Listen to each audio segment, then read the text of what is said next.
Rob Smith here at Cage Warriors Newcastle. I'm here with the victorious Jake McHugh. Jake, first time going 3 rounds in your professional career, how'd that feel? Yeah.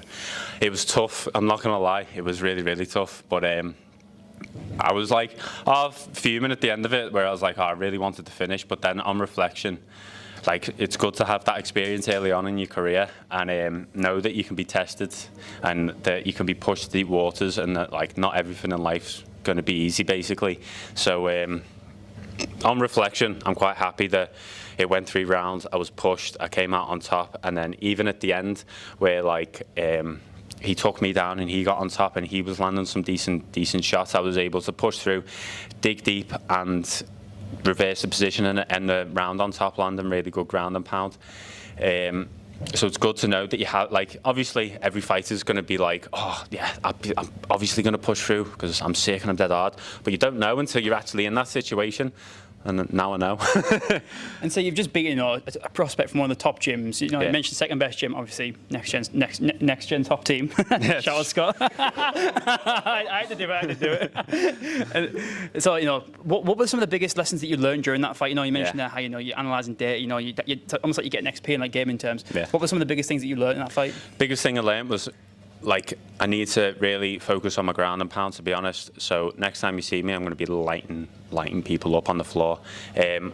What he did a really good job of was negating my ground and pound, where, like, as I would go to ground and pound, he'd use that to try and wrestle up and reverse the position. So I need to work how to ground and pound him while also keeping him pinned. And I feel like that was what lost me some positions in the fight, and why it sort of looked like I was a little bit slow, or a little bit not as progressing the position as good as I should. So yeah, I feel like that was the biggest thing that lost me then positions, was me not being as patient as I could have been, and me not landing as effective ground and pound as I could have.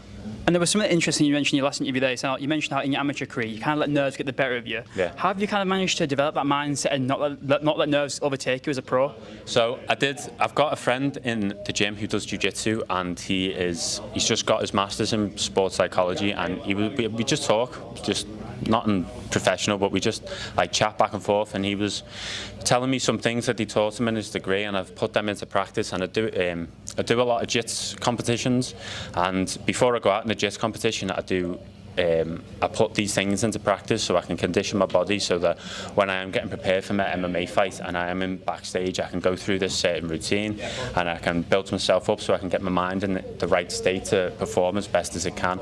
And then it worked perfectly. Like, when I was in the cage, I actually was feeling really, really nervous all yesterday, and a little bit this morning as well. But because of this training I've trained my body to do, when I was in there and when I was actually in the cage, I felt sick. I felt like my mind was at ease. I felt present, and that I was where I should be.